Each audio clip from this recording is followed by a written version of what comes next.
Vamos a abrir nuestras Biblias en Mateo 22, el versículo 14. Y lo hemos leído, lo sabemos de memoria completamente, porque muchos son los llamados, pero pocos son los escogidos. Vamos a ponernos cómodos esta mañana.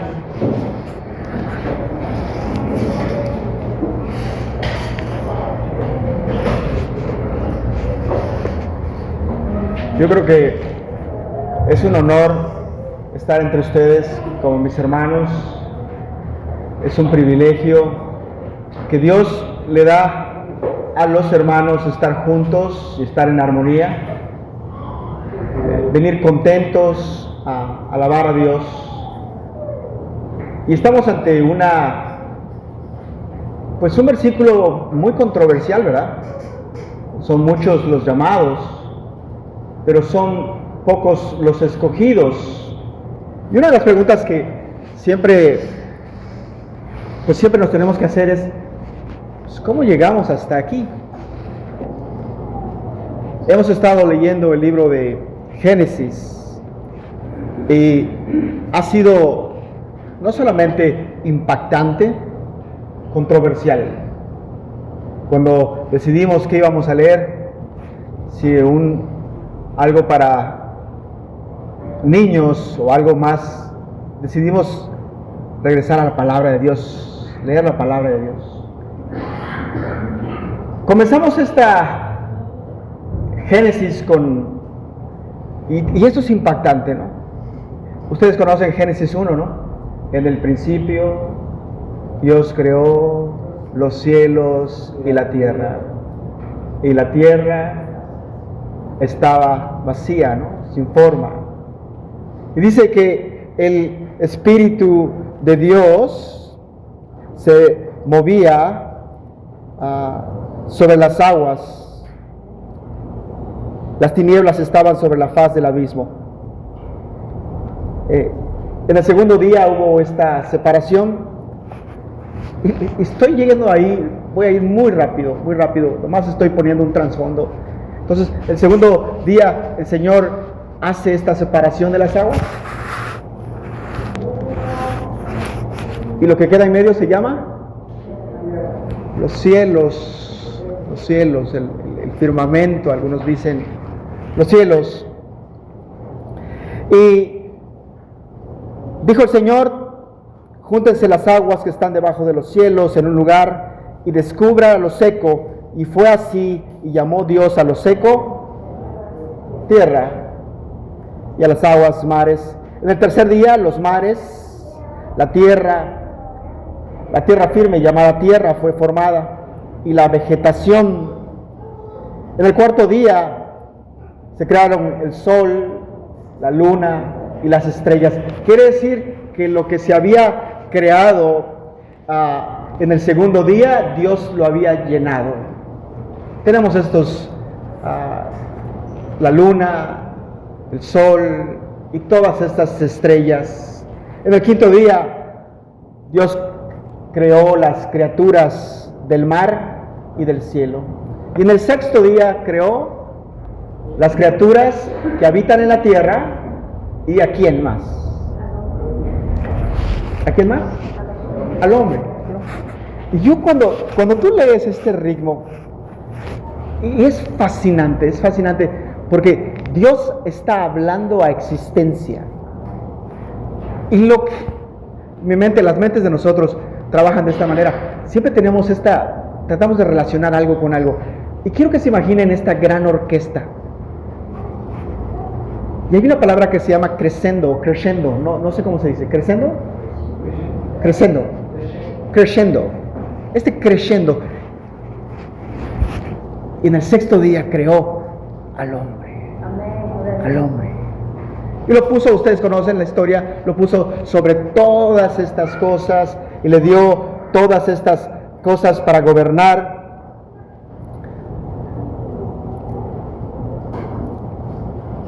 En el principio Dios creó al hombre y lo puso en un lugar perfecto.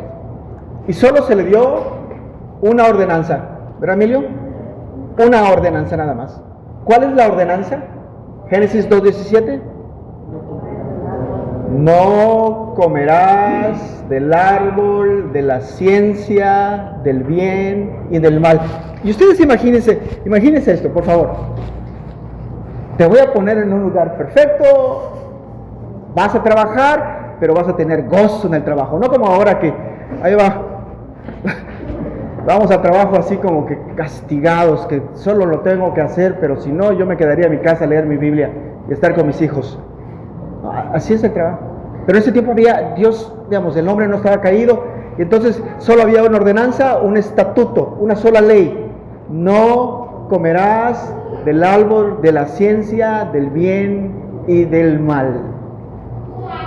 ¿Y qué pasó? El hombre fue engañado, ¿no? La mujer fue engañada. Y yo decía, y cuando estaba el hermano enseñando a Alexis, decía, los hombres somos unas víctimas. ¿No es así? ¿No, Francisco? ¿No somos víctimas? Víctimas. Nosotros estábamos allí y se nos dio la fruta y nosotros, buena onda, ¿no? Comimos. Y ustedes han mencionado estos. Esta semana me tocó enseñar a una escuela y le pedí a algunos de ustedes que oraran por mí, porque iba a presentar el Evangelio. Y estas son unas escuelas de esas bilingües, hablan inglés, español, como la que van tus hijos, Judith.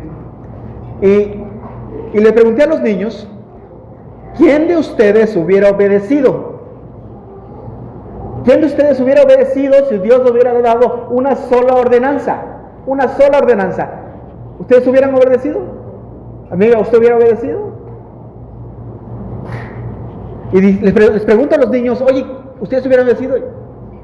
Todos levantaron su mano que hubieran obedecido.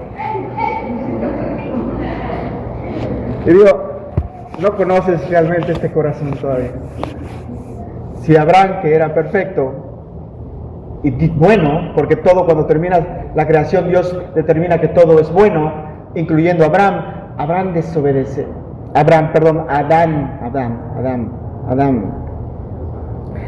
En Génesis 3 comienza así: la serpiente era más astuta que todos los animales del campo que Jehová Dios había hecho.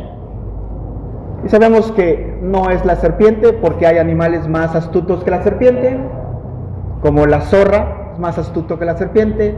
Yo digo que uno de los animales más inteligentes de esta tierra podría ser el perro, pero sabemos que la Biblia le echa la culpa a Satanás. Entonces no es la serpiente, sino es Satanás, 2 Corintios 11:3. Entonces la mujer le dio este fruto al hombre, el hombre es una víctima y comió. No.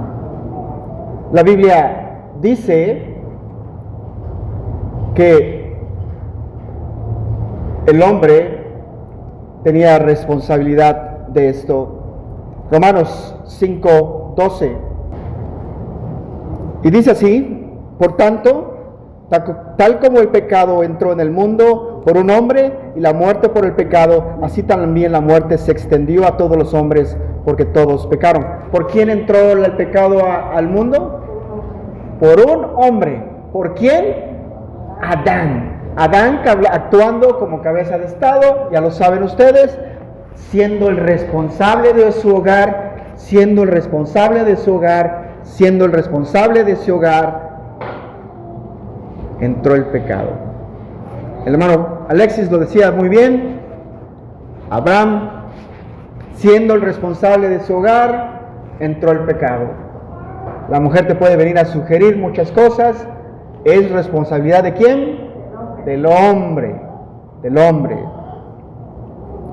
Sabemos que hay una sentencia sobre la mujer, y ahí viene la primera vez que se menciona el Evangelio. Sabemos que se llama el protoevangelio. Yo no sabía cómo se pronunciaba eso en inglés, tuve que investigarlo. Protoevangelium. Así que el protoevangelio, y les dije a los niños, este es un versículo que te tienes que memorizar. Génesis 3:15. Quiere decir que Dios le promete después de la maldición, a la mujer le promete que de la simiente de la mujer vendría un caudillo que aplastaría la cabeza de la serpiente, y la serpiente lo iba a picar en el carcañal. Y por años, ¿y quién me puede ayudar que tenga una idea? ¿Cuántos años pasaron de esta promesa a la venida del Mesías? Gracias, hermano. Exactamente, eso me dijo un muchachito y me quedé asombrado. Dije, oye, ¿alguien está leyendo su Biblia por ahí? Y me fascina, ¿no? ¿Les fascina? ¿No les fascina a ustedes cuando los hermanos se paran aquí y leen algo y ustedes ya lo han leído? Y dices, ay, qué fascinante, ¿no? Dios me está recordando algo que yo ya aprendí. 4,000 años. 4,000 años aproximadamente, desde esta promesa hasta la venida del Mesías. Entonces, tenemos que el Señor le había prometido esto a la mujer, le había prometido esto al hombre, que había de venir el Mesías. Y sabemos que cada hombre que nacía en una familia creyente, una familia temerosa de Dios, siempre tenían esta esperanza de que ¿será el Mesías? ¿Será Noé el Mesías? ¿Será Moisés el Mesías? Pero no, pasaron todos estos tiempos hasta que Jesucristo aparece. Aquí en la pantalla, Colosenses 2:15, y habiendo despojado a los poderes y autoridades, hizo de ellos un espectáculo público, triunfando sobre ellos por medio de él. Y tenemos entonces este protoevangelio, tenemos estas muy buenas noticias, tenemos a Cristo venciendo a estas potestades, llevando cautiva la cautividad, dando dones a los hombres, digamos. Y esta es la base de esta enseñanza. Estas son muy buenas noticias, muy buenas noticias, son muy buenas promesas, pero podría ser las peores noticias que tú hayas escuchado. Realmente podrían ser las mejores noticias para los hombres, pero las menos efectivas para los hombres. Voy a repetir otra vez. Podrían ser las más buenas noticias para los hombres, incluyendo aquellos que están durmiendo, pero las menos efectivas para los hombres. ¿Y por qué podrían ser las más buenas noticias y las peores noticias? Bueno, primero que nada, porque después de Adán, todo hombre está muerto espiritualmente. En esta sala hay gente que habla 2, 3 idiomas, hay gente que puede escribir un programa de computadora, hay gente que puede cocinar como que fuera un chef, hay gente que puede obtener un doctorado, pero eso no quiere decir que no pudieran estar muertos. Todo hombre después de Adán está muerto. Esa es la condición. Y yo sé que algunos de ustedes me están diciendo, ¿cómo muerto? Espiritualmente estás muerto. Si Cristo no es el Señor de tu vida, si el Espíritu Santo no te ha despertado, sigues estando muerto. Ahora, vamos a probar esto con la Biblia. Sabemos que hay un costo para el Señor Jesucristo llevar a cabo esto. Hay una obediencia pasiva y hay una obediencia activa. ¿Y cuál es la obediencia activa? Lo estudiamos en la confesión. Es la vida de Jesucristo llevando una vida perfecta sin pecado. ¿Cuál es la obediencia activa? Me acuerdo al hermano Alexis enseñándome esta situación. La obediencia pasiva es que el Señor Jesucristo se cayó a la boca y entregó su vida por muchos. Romanos, aquí en la pantalla, 6:23. La paga del pecado es muerte, pero la dádiva de Dios es vida eterna en Cristo Jesús, Señor nuestro.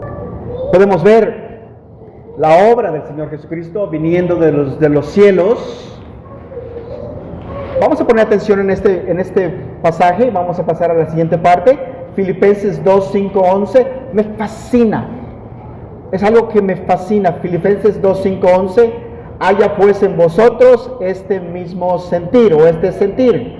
Entonces, haya en nosotros, y la palabra aquí es este proneo, esta misma actitud que hubo también en Cristo Jesús, el cual, siendo en forma de Dios, no estimó el ser igual a Dios como cosa a que aferrarse, sino que se despojó de a sí mismo, tomando forma de siervo y hecho semejante a los hombres, y estando en condición de hombre, se humilló a sí mismo, haciéndose obediente hasta la muerte y muerte de cruz. Entonces podemos ver este sentir, esta actitud del Señor Jesucristo. Se despoja de sí mismo y se humilla hasta la muerte de cruz.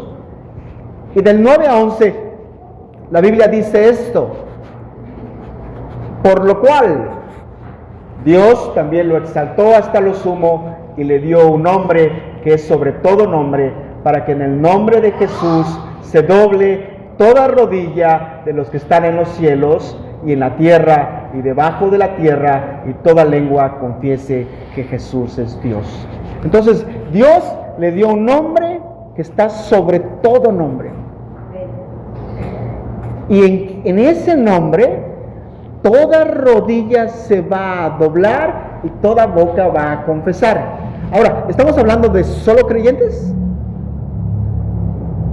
Mónica, ¿solo creyentes?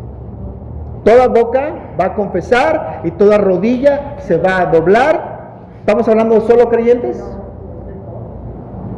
¿Estamos hablando de quién estamos hablando? De todos. Aquí en México somos violentos. Algunos hay que quebrarles las rodillas, pero se doblan. No, esa es la verdad. Estamos en un país, aquí gozamos de paz. Hay otros lugares que son violentos. Esta es la realidad. Y a mí me fascina esta parte. La humillación del Señor Jesucristo es algo extraordinario. Se despoja de sí mismo. Tiene la actitud como no la tiene nadie más.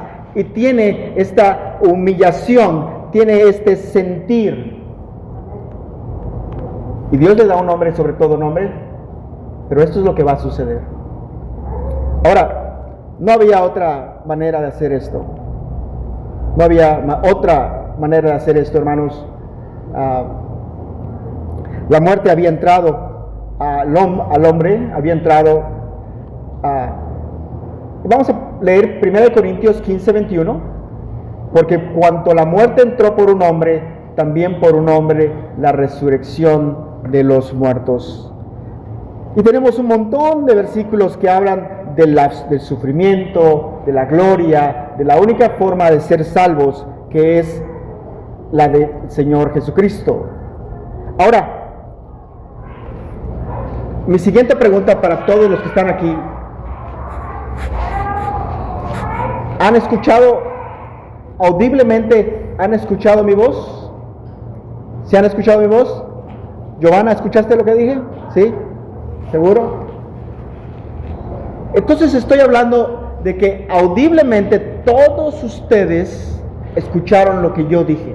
Hablé de varias cosas. Hablé primero desde Génesis, hablé de la caída, hablé del protoevangelio, y terminé hablando de la obra maravillosa que el Señor Jesucristo hizo. No solamente en su vida, sino también en su muerte. No solamente en su vida, sino también en su muerte. ¿Escucharon lo que dije? Ahora, vamos a diferenciar y vamos a hacer un parteaguas aquí. Aunque ustedes escucharon lo que dije, no va a ser efectivo para todos. Y esto es algo terrible. Esto es algo real. Vemos, mientras muchas personas escuchan el mensaje de salvación externamente, los llamados son solo aquellos que efectivamente son salvados mediante el mensaje. Vuelvo a repetir. Ustedes escucharon mi voz y la escucharon de manera audible. Hubo un llamado general, pero solamente los que son llamados, y me refiero a aquellos que son escogidos, van a hacerlo, van a escuchar este mensaje efectivamente y van a ser salvos mediante este mensaje. Ahora, y es algo a veces que nos equivocamos, y esto sucede mucho en los bautismos. ¿Te vas a bautizar? No, pues sí. Y tu amigo te dice, oye, ¿qué? ¿Cómo le hago? Tú te vas a bautizar y yo no. Este mensaje es un mensaje personal, único. Esto es tan impresionante que va a afectar a ella y a la persona que está junto a ella no lo va a afectar. Digamos, este no es un mensaje grupal, aunque se da de manera general, solo va a afectar a los que han sido escogidos por el Señor. El llamamiento eficaz no debe entenderse como un evento colectivo o grupal dirigido a la iglesia en general. Es un llamamiento, es un llamado personal, individual. Aquí en la pantalla, hermanos. Ahora sí, estaban sufriendo con los versículos, no me dicen nada. Me hubieran hecho una seña, oye hermano, no se ve. Comenzamos. Aquellos a quienes Dios ha predestinado para vida eterna, se complace en sus predestinados y el tiempo ordenado para llamar efectivamente. Tesalonicenses, 2 Tesalonicenses 2, del 3 al 14. Pero nosotros debemos dar siempre gracias a Dios respecto a vosotros, hermanos amados, por el Señor, de que Dios os haya escogido desde el principio para salvación, mediante la santificación por el Espíritu y la fe en la verdad, a lo cual os llamó mediante nuestro Evangelio para alcanzar la gloria de nuestro Señor Jesucristo.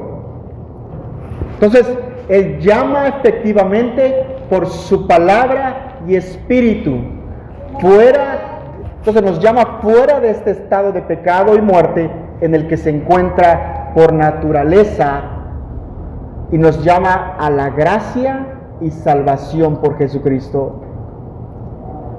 Efesios 2:1, nada más. Olvídense del 6. Y Él os dio vida a vosotros cuando estábamos muertos en vuestros delitos y pecados. Pongamos atención en la pantalla. Él ilumina sus mentes espiritualmente de manera salvadora para comprender todas las cosas. Efesios 1, del 17 al 18. Para que el Dios de nuestro Señor Jesucristo, el Padre de gloria, os dé espíritu de sabiduría y de revelación en el conocimiento de Él, alumbrando los ojos de vuestro entendimiento, para que sepáis cuál es la esperanza al que Él os ha llamado y cuáles las riquezas de la gloria de su herencia en los santos. Él les quita el corazón de piedra. Fíjense qué efectivo es este mensaje. Este mensaje no depende de ti.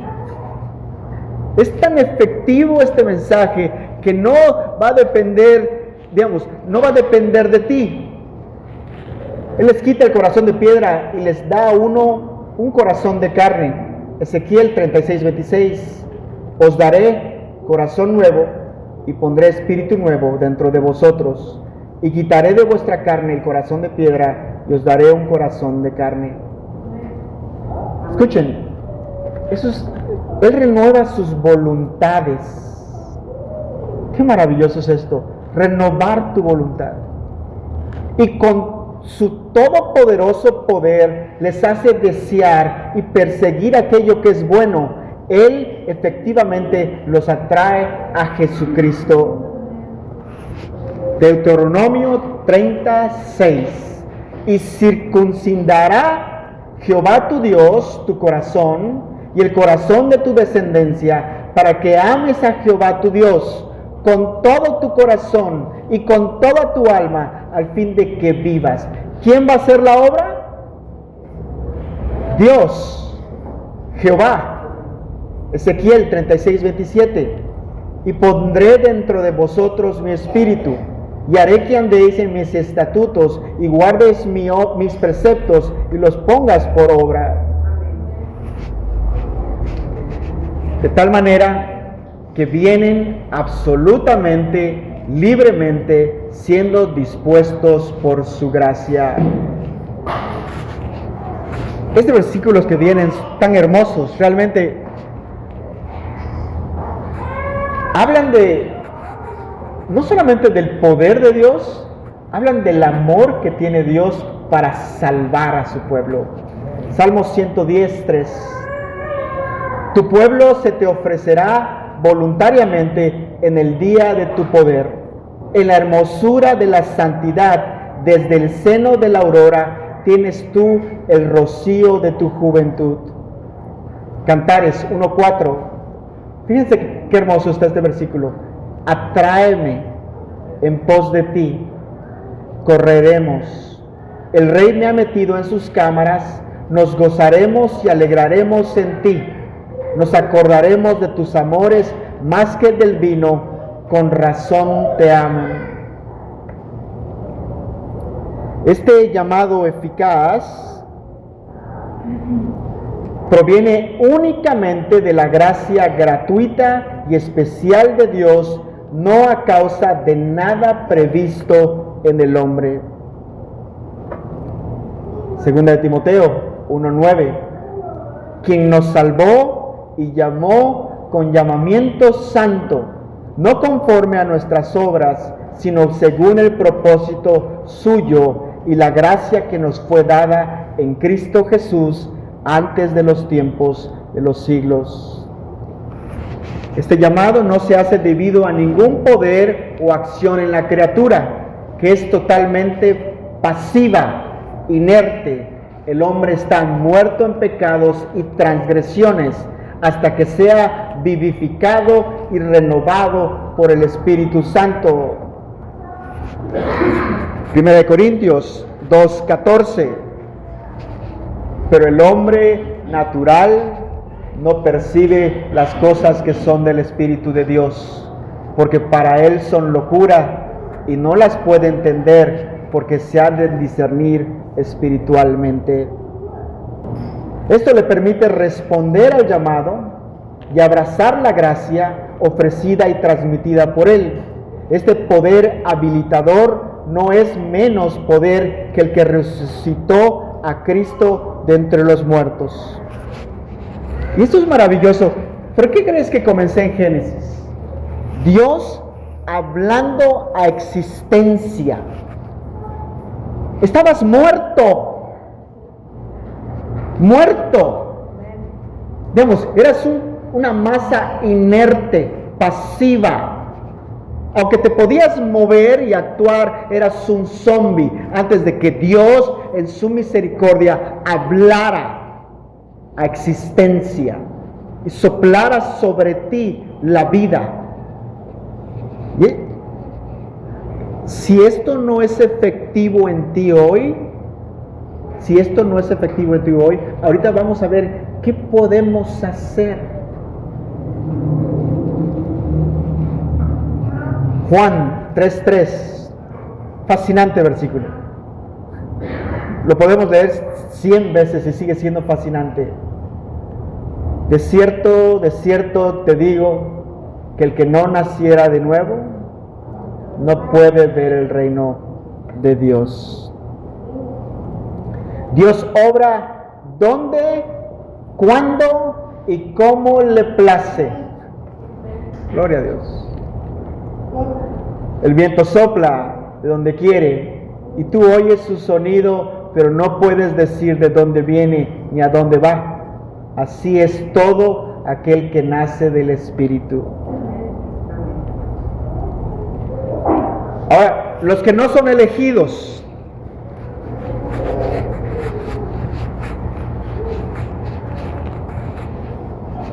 ¿y sabes de dónde estoy tomando toda esta información?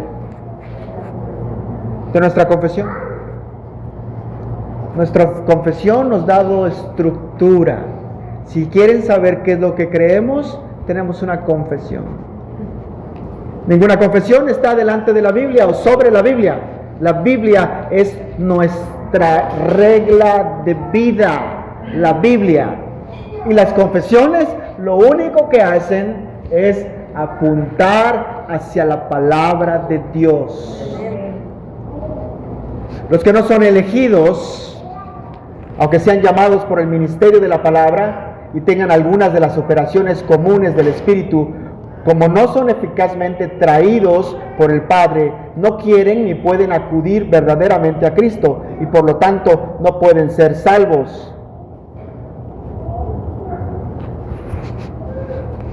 Qué terrible es esta historia. 30 años yendo a la iglesia, moralmente sanos, campeones de la moralidad, ¿no? Los fariseos.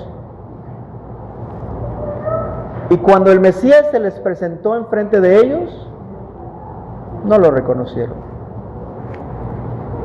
A mí cuando tú lees Juan, hermanos, tenemos tantos recursos hoy.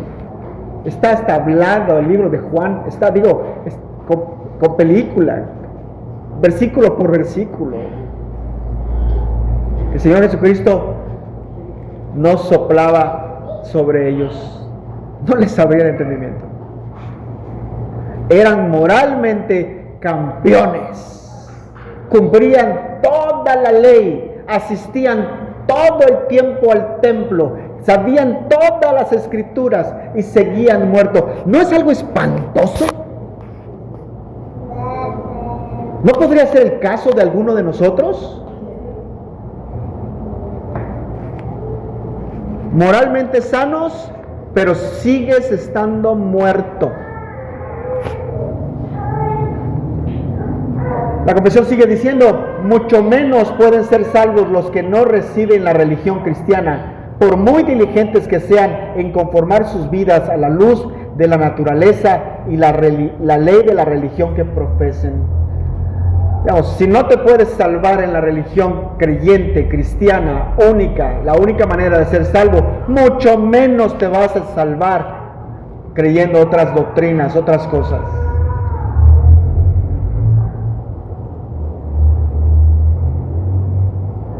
Volvemos a nuestro versículo original, Mateo 22:14, porque muchos son los llamados, pero pocos los elegidos.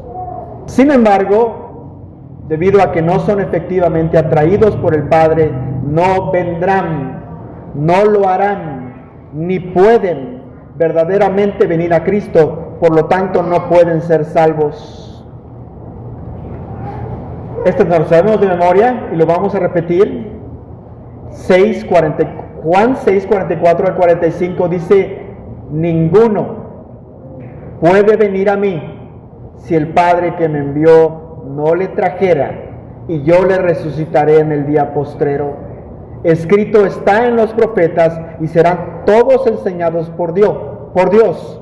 Así que todo aquel que oyó al Padre y aprendió de él, viene a mí. Hemos escuchado varias cosas, desde Génesis, la caída del hombre, el protoevangelio, la vida maravillosa del Señor Jesucristo, digo maravillosa porque la entrega, su vaciamiento, su humillación. Después hemos visto versículos que nos muestran que solamente aquellos que son llamados efectivamente pueden venir al Señor. Ahora, aquí solo hay dos cosas que podemos hacer. Y esta es la parte que yo hacía responsable a los niños. Tú tienes esta decisión. No me estoy contradiciendo cuando digo esto. Pues, hay dos formas de atacar esta forma. Una, aunque el Evangelio son las mejores noticias jamás escuchadas, no todos las aceptarán. Una de estas dos cosas va a suceder o puede suceder. Primera, nuestro pecado puede ser imputado a Cristo. Qué maravilloso. Yo les decía a los niños, no sé si entiendan ustedes esto, pero saber que Cristo es el Señor quiere decir que no le debo nada a la casa. Escuchen, no le debo nada a Dios. Aunque no puedo pagar la obra de Cristo y no es mi pecado que había sido imputado a mí, ahora la justicia de Cristo ha sido imputada a mí. Como decía mi hermano Francisco, por este instrumento, porque Cristo me ha llamado efectivamente y me ha dado este instrumento de la fe para creer. Entonces, esta es nuestra primera opción. Tú vas a escoger. Nuestro pecado puede ser imputado a Cristo o nuestro pecado puede ser castigado por la eternidad. Esa es tu decisión, no la mía. Ahora, tú me puedes decir, digamos, sabemos que la Biblia va a predestinar, va a llamar, ¿no? La Biblia va a justificar y va a glorificar. Y tú me podrías decir, oye, eso es injusto, hay unos que son llamados y otros que no son llamados. ¿No me podrías decir eso? ¿No podría ser tu argumento en tu cabeza decir, oye, hay algunos que son llamados y otros que no son llamados? ¿Cómo es esto? Bueno, te voy a decir algo, una muy buena noticia. El Señor dice que no va a rechazar. Lo vamos a ver aquí. Vamos a leer este salmo. Salmo 34, 18. Cercano está el Señor a los quebrantados de corazón y salva a los abatidos de espíritu. El Señor dice que no va a rechazar a los quebrantados de corazón. El Señor no va a rechazar a nadie que se acerque al Señor con un espíritu contrito y humillado. Escuchen, el Señor no rechaza a alguien que se acerque genuinamente al Señor con un corazón contrito y humillado. Si tu mente te está diciendo, a lo mejor yo no soy uno de estos escogidos, te estoy diciendo yo a ti que el Señor no rechaza a nadie que se acerque con un corazón contrito y humillado. Romanos 11:7. ¿Qué pues? Lo que buscaba Israel no lo ha alcanzado, pero los escogidos sí lo han alcanzado y los demás fueron endurecidos. Y terminamos con un versículo, Mateo 7 del 21 al 24. No todo el que me dice Señor, Señor entrará al reino de los cielos, sino el que hace la voluntad de mi Padre que está en los cielos. Muchos me dirán en aquel día, Señor, Señor, no profetizamos en tu nombre, y en tu nombre echamos fuera demonios, y en tu nombre hicimos muchos milagros. Y entonces les declararé, nunca os conocí, apartaos de mí, hacedores de maldad. Terminamos con esto, hermano. Y esta es mi pregunta para ustedes. ¿Dios ha escogido efectivamente a muchos? Amén. Amén. Pero eso no quiere decir que los hombres no tengan responsabilidad en sus acciones. Hay responsabilidad en tus acciones. Y hoy los hago a ustedes responsables de escoger a Cristo como Señor y Salvador. Y de la misma manera que hablé a hombres grandes como ustedes, adultos, le hablé a los niños. Los hago a ustedes responsables de escoger a Cristo como Salvador, teniendo estas dos opciones. ¿Aceptas la justificación gratuita que solamente viene de creer en Jesucristo, o pagas por tus pecados para siempre en el infierno.